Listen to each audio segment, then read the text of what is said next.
There's a cliche that when a person goes into a room, they light it up. My guest today is Julie Stevens. She doesn't light up a room, she lights up a building. She's one of the most dynamic people I've ever met. I'm proud to say that I work with Julie at our company, SHL. We met for the first time just a few weeks ago, and she has one of the most inspirational stories because she's a colon cancer survivor. And the coolest thing is that her attitude about dealing with everything is just amazing. And that's why I had to have her on today. And she's my special guest today on Kaz Chats. And Julie, welcome. It is a pleasure. Thank you so much for having me. And I'm so excited to help share what's helped me find success with others and ultimately help people remember how to maximize joy. Yeah. Maximize joy is kind of her credo. We were gifted this to give her a little surprise at our work kickoff for the year, which was just awesome. Now, the interesting thing is to me is that you found out about your illness in kind of a different way. Yeah, so I believe in gathering baseline data, and so I try and get my annual physical every year, knowing that the best indicator of something being wrong is when there's a change. And so I went for my annual physical this spring, and my doctor noticed my iron was lower than it ever had been. I'm under the age of 45, and so never in my mind did I think I should have a colonoscopy or even have that on my radar. But the low iron and things have been a little stressful at work, and I thought maybe I had an ulcer. So my doctor said, why don't you go ahead and get an upper and lower endoscopy? I had three different doctors, three different people say, you don't need a colonoscopy. All you need is an upper endoscopy. Let's just see what's happening in your stomach. And I said, I really like data. I'm a data gatherer. I'm a data gal. Let's go ahead and see what's there. And that low iron sent me to a colonoscopy. And I was woken up from the colonoscopy by being told that the tumor was so large, they couldn't get a camera around it to actually understand the size and width. So it was a shock to wake up to that, but thank God I tracked that leading indicator data of iron to actually understand that there was an issue long before my colon literally closed just a month later. First thing I came across in my mind when I heard this story about exactly what happened is for years we did, I don't know how many hundreds of pints of blood. The radio station I worked with got to donate. And the first thing they say with a woman, hey, you can't give blood. Your iron is low. Ding, ding, ding, ding, warning sign. So thank God, you found that. With your situation, the way I guess you can say the medical system is today in the United States, you did something I thought that was uber cool. You got your own team together. Tell us about that. So, in my first love is industrial psychology. And so when I was diagnosed with colon cancer, the first thing I thought is, what are my advantages? And I really have two things I'm really good at: industrial psychology and throwing a really fun theme party. I kind of parked the theme party for a minute, but the industrial psychology, I thought, okay, I'm going to attack this just as I would with any challenge we have. And the first thing you do in industrial psychology is a job analysis. So as soon as I had my surgery, July 14th, I was diagnosed June 14th, had my surgery July 14th, and I had 7 weeks off work. I used every single moment of those weeks to be a voracious reader, watched every YouTube I could, studied Colontown University, this really good Facebook page, to gather all the intel I could on both the diagnosis and the treatment recommendation that's been given to me. So I was actually able to build a grid that identified exactly what the challenges could be. For example, with chemo, often neuropathy is a challenge. Well, acupuncture is really good to help prevent neuropathy. So I built acupuncture into my strategy and found an acupuncturist. So I actually built this entire strategy. Cracking of your palms and your heels is a problem with the chemo I was on. So I was able to identify the right lotion I needed and the right gloves to sleep in so that problem would never surface in my story. But through this, I was able to identify I needed 10 different team members to accomplish the strategy that I was going to set out based on what I knew about the diagnosis and the treatment strategy. So I have a team of 10, everything from your traditional Western doctors of a gastroenterologist, a primary care physician, an oncologist, a therapist, but also a reflexologist, a massage therapist, a chiropractor, and probably most importantly is my naturopath. Interesting. Yeah. I just had one of my best friends. He went through cardiac arrest, and I talked to him the other day, and we had an interesting conversation. Say, how you feeling? You sound much better. He says, the one thing that's just killing me, he goes, I didn't eat pizza every day. but now I can't eat pizza. And I haven't had a drink in 3 months. Was there something that you had to give up to get you on track to where you are right now? Or that maybe there were several things? I mean, honestly, the reality is I've done a complete life overhaul since COVID. So I have lost 115 pounds.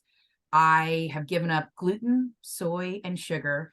And the reasons I gave up those three are not because they're the magical three, but because I did some really specific allergy tests that understood what created inflammation in my body through my naturopath. And it was strange things.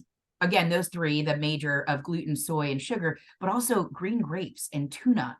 So it was odd, but understanding what creates inflammation when you have cancer allows you, and removing that from your body allows your body to focus on healing versus fighting the inflammation.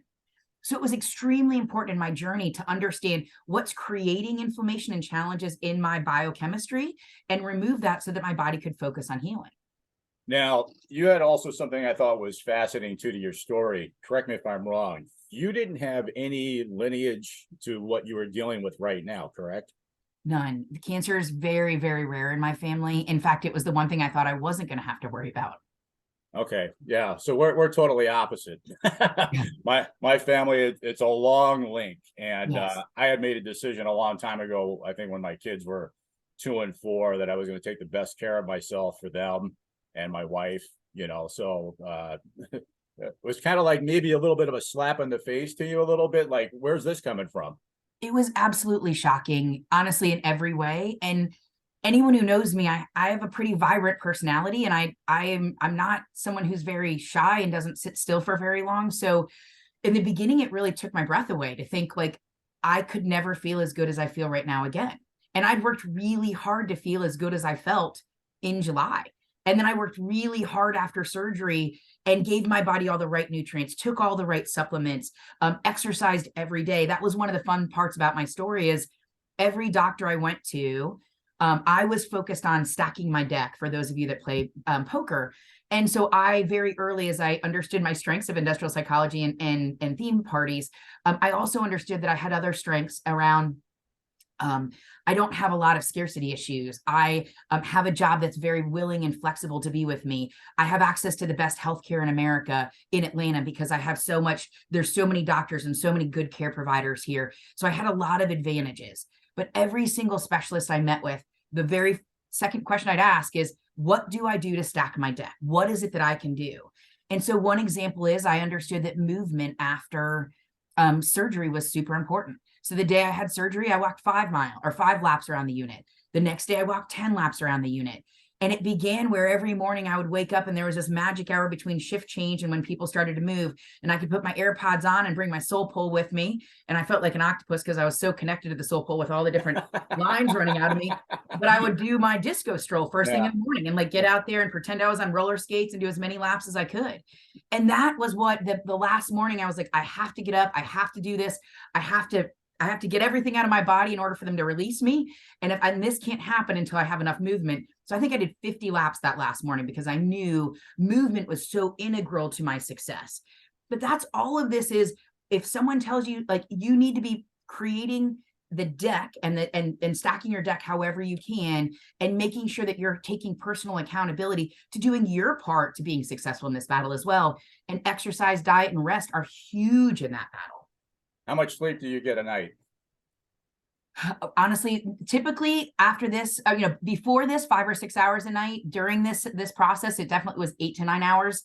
The last couple weeks, I am pretty inspired, and so I've been waking up in the middle of the night because I have some ideas around how I can help others use the same model that I've used and achieve others. So in the last couple of weeks, I've written 2 books. I've written a training class for primary care physicians, and I'm starting a company. So my sleep has gotten a little sporadic, but it's not because my body needs more rest.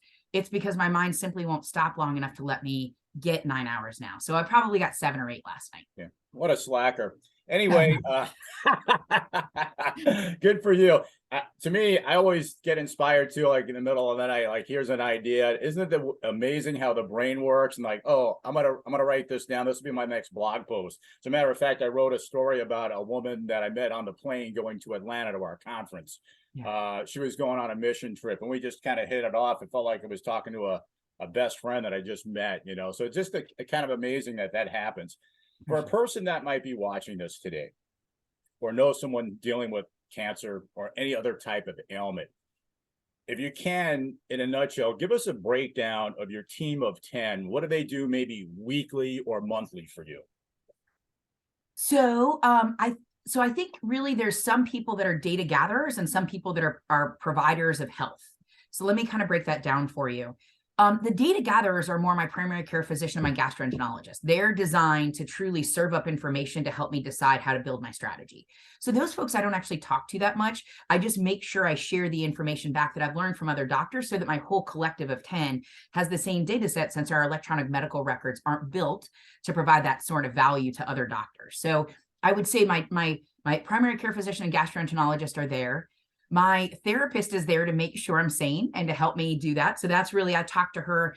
I talk to most of these doctors every 3 weeks because I have a 3-week infusion schedule, at least until I go to my next infusion this week, which I'll come back to that fun theme party in just a minute. And then I go to my PET scan on the 27th. So everything could change after that. But right now it's a 3-week schedule. And so my plan is I go and get a treatment on a Wednesday. I see my acupuncturist later that day. I do that again because of neuropathy, and I want to make sure everything in my body is really working well. The next day, I see a chiropractor to make sure my alignments and my spine is in shape. That was a really important part of my story that I started in November, right when I started to heal, was I wasn't actually giving my body the proper oxygen and the proper alignment, so that and one of the spots was in my spine that was inoperable. That spot is now gone. Oh, So awesome. it's a wild story that by providing that life force back to my body to heal, it worked. So I see my my acupuncturist the day of, my chiropractor and my reflexologist the day after, and then I see my naturopath probably that third day. So I do like a 3-day of doctors right after an infusion. And each one will give me a little bit of a different care approach, again, to try and get my lymphatic system moving, to try and make sure all of my organs are working, because my biggest fear is that it'll move to my liver, my lungs. So I want to make sure I'm constantly working at top position. And then I have my naturopath on Friday relook at all the data my oncologist looked at on Wednesday, and then look at my supplement strategy to see how I need to adjust that based on my blood levels. That's amazing. Everybody's got a different journey. Some people might be watching this now saying, well, I can't afford this, I can't do that. Everybody's journey is different. And the one thing I think everyone will agree on, whatever the illness or the challenge ahead of us is, it also has to start here. Oh. And it's got to be the attitude of, hey, I'm gonna fight this to the end. And I'm just kind of curious where you came up with originally these 2 words, which is kind of your credo about maximizing joy. Did something just click when you were sleeping, or like you had mentioned?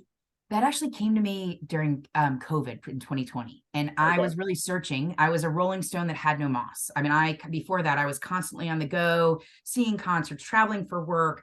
My ex-boyfriend lived in Chicago, so I was always on the go and never really sat. And then all of a sudden COVID hit. The week before, I'd been in 5 different places in 2 different countries. And then COVID hit and I was home by myself with my dog just alone. And so the first couple of months, I really struggled with the fact that there was nothing else to entertain me. And I had to create, I love the quote, if you can't find the sunshine, be the sunshine. And so when I really thought about how do I get through this, I thought I have to maximize the joy in my life. So it came to me over the last couple of years, but it became part of me during cancer, I should say.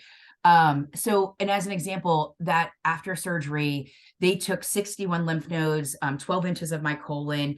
I ended up having to do emergency surgery and have 4 liters of bile taken out right before they did it. So it was not a very nice experience going into it. It was supposed to be laparoscopic. All of that had to go, and they had to open me up. So I have a 9-inch scar on my abdomen. And when they came to me 2 days after surgery to say it's spread, it's in at least 8 or 9 of your lymph nodes, and we have some concerns. That day, I truly broke down. It's not what I expected. I thought this was going to be surgery and I was going to be great and I was going to get back on my life and be in a good shop space. But that day I actually went to my nurse because I was like, I couldn't stop crying. And I was like, I'm going to rip out my stitches. Will you help me go to sleep? Because I cannot, this is not an unproductive use of energy right now. So they were fine, and they gave me some sleeping medicine. And I woke up that next morning at about 5 a.m. like I was ready to conquer the world. And I decided the first thing I was going to do, and I had a maximize joy flag hanging in my hospital room. And I decided that's what I was going to do. That's what I understood was how I got out of tough situations. And so that day I actually planned my first group disco stroll, and I invited everyone on my unit to come out at 5 p.m. And I had a little speaker with Staying Alive and You Got to Be Real and all these good fun 70s songs, and invited people to come out and shake with me and stroll. And it was the first time I decided not to live in fear and to live in joy.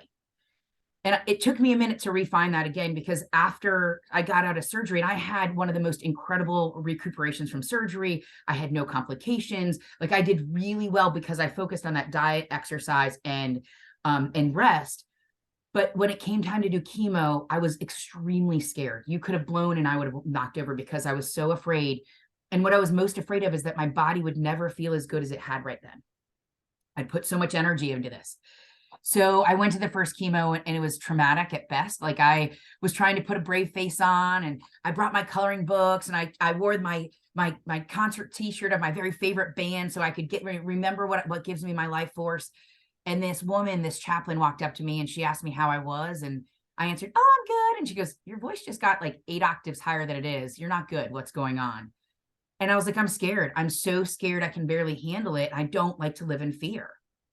And she goes, "There's another woman I know named Julie, and she's at another campus of this hospital, but she brought in cornhole bags the last time she came for an infusion." And I was like, "Are you saying I can throw a theme party?"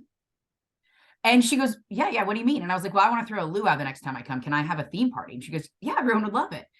She goes, "Here's my phone number." So the next day I called her and I was like, "Okay, were you real? Like, Dallas, are you real? Can I really throw a theme party when I come in 3 weeks?" And she's like, "Absolutely." And I was like, "How many people are there? I want to bring gift bags for 60 people. Or she goes, 60 people.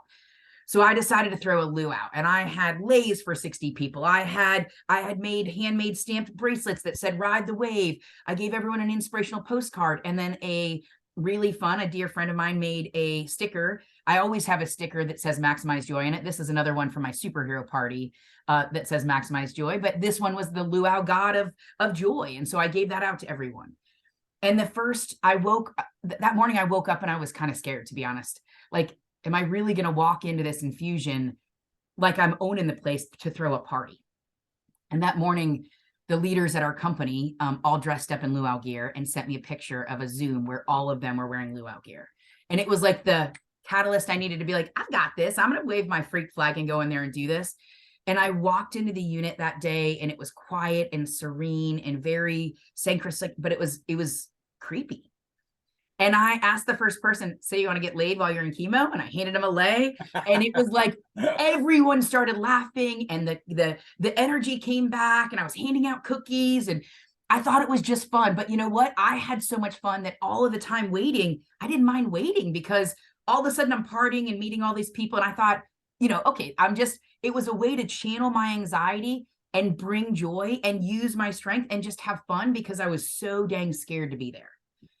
And can I tell one more part of the story? Yeah, go ahead. Okay. So that day, throughout the day, nurses were walking up to me explaining how important this was. By the way, my hospital was going through an electronic medical record shift that day. So the staff couldn't have been more depressed and upset and cranky. And now everyone's wearing leis and laughing and giggling. And I thought it was all fun and games until this woman walked up to me at the end and she goes, "I'm not saying I was going to commit suicide tonight, but I'm not saying I wasn't going to commit suicide tonight either. And meeting you tells me I can ride the wave." And you could have knocked me over with a feather in that moment. That wasn't my purpose. My purpose was just to be kind of inspiring and fun and help people see the joy in life. But it moved from being fun and games to being sacred in that moment, because I understood other people were as scared as me and hadn't been given permissions to throw theme parties. So now it's my turn to give them permission and help them see that there's a light at the end of this tunnel. That's awesome. For people watching this, if they want to get inspired, I know you have a couple of books you mentioned. We have Maximize Joy shirts and stickers. Is there a central place they can go to, Julie, to get that information and that fun stuff? Right now, you can go to Instagram and follow Prescription Mojo. That's where you can see all my fun parties. Tomorrow, I'll give you, Wednesday, I'm throwing my Hunka Burnin' Love party, and I will have a 6-foot cutout of Elvis standing next to me in my infusion center. So that should be a lot of fun. Cool. So Prescription Mojo, that will be the name of my book around mental health. And then the name of the book that I'm writing around my cancer strategy is Yes, We Can. So all of those will be published hopefully in the next couple months. So I'd love to keep in touch until then. And you certainly can friend me on Facebook, Julie Stevens, and I can certainly share more of my story. But in the meantime, if anyone needs anything and reaches out to Cosmo or find me on Facebook or any Instagram, I'm very happy to help coach you. I'm very happy to send you a free copy of my book so you can begin to build your cancer strategy as well. I just haven't been able to get it all up on a website, but my hope is to do that in the next couple of weeks. Hey, this has been a really insightful, of course, inspirational. I thank you very much for being on today. Nothing but the best, and a pleasure and an honor to meet you a few weeks ago. And I know we're going to be friends for a long time. I thank you so much, Cosmo. I will ask everyone to keep me in their thoughts and prayers this next 2 weeks, because in 2 weeks I could find out I am in remission. And that means stage 4 inoperable chemo-resistant aggressive cancer may go into remission in 9 months because of the strategy, the strength, and the joy I've brought to this journey. And so I inspire everyone to create a journey that's uniquely yours. God bless you. Thank Thanks you so much. much.